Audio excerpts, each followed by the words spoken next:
Even though Spring of Anime 2019 has officially begun, it's still nice that Dororo is going to be coming out every single Monday for Spring of Anime 2019. I missed it last week. Honestly, I did. Even though I was busy last week, I was dealing with things, I still miss this series. It's just such a fun watch. It's easily one of my personal favorites from last season. It's not my favorite, but it is still a really good show that I'm glad I get to watch because it's very unique. I'm surprised I lasted this long with this series, because, I thought it was going to be like a Monster of the Week type thing, and it's just going to get very dull, very boring, but it's obvious that that's not the case with this series. It really keeps itself entertaining and fresh to where you can enjoy week after week, and there's just so much ups and downs that I think that's why so many of us have fallen in love with Dororo. But anyways, let's talk about this episode. So we have a new opening song and ending song. Opening song, I like it. I do like the opening. And it's a really tough tie with the original opening, because Dororo's first opening was insanely good. Like, easily one of my favorite openings from last season. I honestly think the only opening that took over Dororo's opening, in my opinion, was the Promised Neverland's opening. The Promised Neverland's opening, I love it. The fire, like the fire or whatever, I love that. But the Dororo opening was a close second. And now hearing this song, it's high quality. Not just the music, but visuals as well. I love the imagery with showing Haya gaining back his eyesight at the end of it when he opens his eyes and he's looking at Dororo, and you see how his eyes just change, like he has light in his eyes. It's beautiful, and it shows that, there will be a light at the end of the tunnel for Haya eventually, and so it's going to be quite a journey to get there. But anyways, let's get into the final part of this episode, which was what is going on with Dororo. Her back mark, her back tattoo. It's obviously not a birthmark, okay? Let's, not joke around. What is it? What happened? Where did this come from? That is the question I have.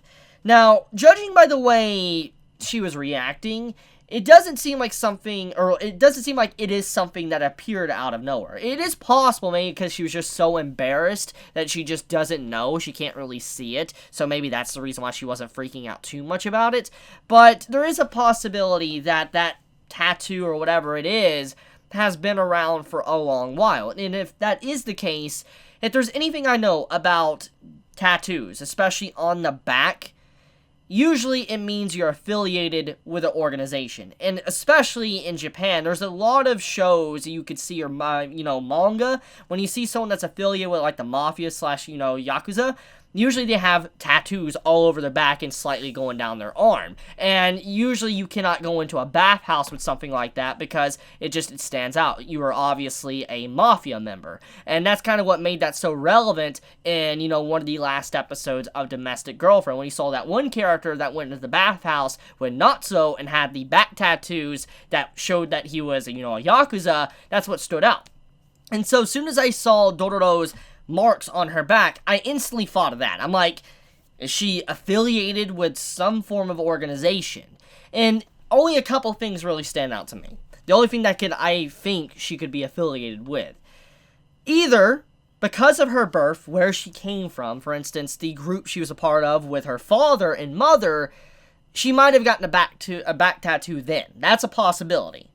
Or because of after that event, like that brief time period to where Dororo was separated from her mother, father, and had no one, she was by herself, and she had to be able to survive, there's a brief period in that area of her life that's a question mark. And there's a possibility to survive, she might have joined an organization to survive and be here right now. That's quite a possibility. And if that is the case, you don't just leave the mafia. You don't just leave an organization like that. It's usually not something you do, especially a girl her age. I really doubt that. So, I feel like it's going to come back to bite her. If it is affiliated with some form of organization, that will come back to bite her, and she will have something to deal with in the future. Haya's going to be wrapped up in it and have to deal with another organization. Now, if it's nothing to do with that, there's a couple other options. The other option is that it is some form of curse.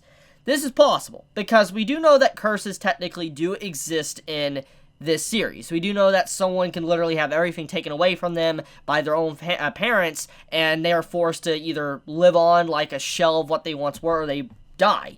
And there's a possibility maybe a curse was put on Dororo to where she could potentially die, or something else is being taken away from her. Or it's another thing. It's the exact opposite, and that is she is a blessing. She is something that is a good luck charm. Because we got to look at what the woman that was kind of like the monster of the week for this episode, what she said to Dororo in her final moments. In her final moments, she said, "Your face is so beautiful." While touching Dororo's face, "You remind me of a smiling Buddha." That's what she said. And as soon as I started thinking about it, that's a possibility. Maybe the good luck that the, statue was giving Haya and his family, maybe the spirit of that creature went inside of Dororo to protect her, but also to protect Haya. That is a possibility. Maybe the overall love shifted from where the mother was in that statue over to Dororo to keep her safe, but to keep Haya safe, because that other part of his family, Haya's main family, his,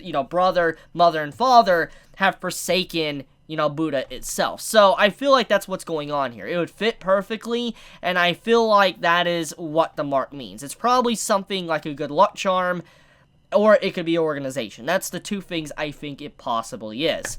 But okay, let's talk about the interesting twist we got at the beginning of this episode, and that was Haya gained back nothing. He got nothing from defeating that fox spirit in the last episode.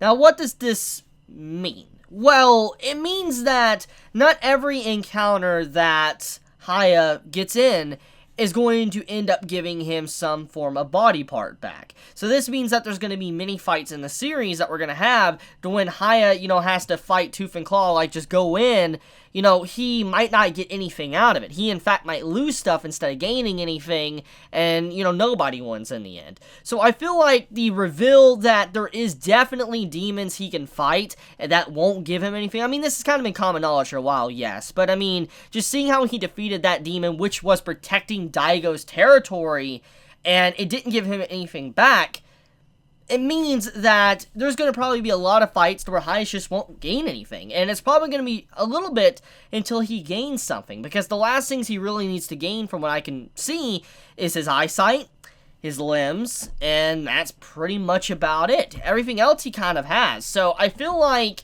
it's going to definitely be very slow for him gaining back anything else, because we only have like 11 more episodes left for this series, or maybe 10, and I'm going to assume if he gains back his limbs, like let's say arm, he'll probably get both arms back at the same time. And, the same thing with legs. And as for, eyes, he'll gain back both of his eyes at once. So I feel like there's only 3 demons left that could actually give him back anything. And so the rest of the fights, if we could say that there's going to be a fight every single episode, then only 3 out of those remaining episodes are probably going to focus on the demons that actually stole something from Haya. So it's slowing down the pace a little bit, which makes sense. It means that there will be fights that Haya gets into where we're constantly debating, is he going to gain anything out of this? Is he going to lose something? That's the question. But yeah, overall, it's a great episode of Dororo. It had some great music, great art animation. I do like the story that was presented in it. It wasn't the best story, but I think what it mainly wanted to show is that Haya was pained by the fact that his own mother said what she said, what his father said, and his brother said, and he was just, down. He was really depressed, and seeing how he kind of changed in the end, he realized what was important to him. For instance, Dororo is important to him, and he wants to protect Dororo because Dororo is always there, and kind of like a sister. So Haya, I feel like he realized it doesn't matter if he doesn't have his parents or his brother. He still has Dororo that will be there to look after him when he needs it. So yeah, he learned a lot this episode. It was a very important episode for that, and he found himself. He was able to calm down, rest up, and not be driven by anger towards demons to gain everything back. But that's about it. Let me know your thoughts in the comments below. If you enjoy my content, please subscribe. If you like this video, please leave a like. And if you want to get notified for whenever I upload a video, please click the bell icon down below. Because for some reason, even if you click the subscribe button, you don't always get notified. So if you do want to get notified, hit that bell icon. And with that, Chibi out.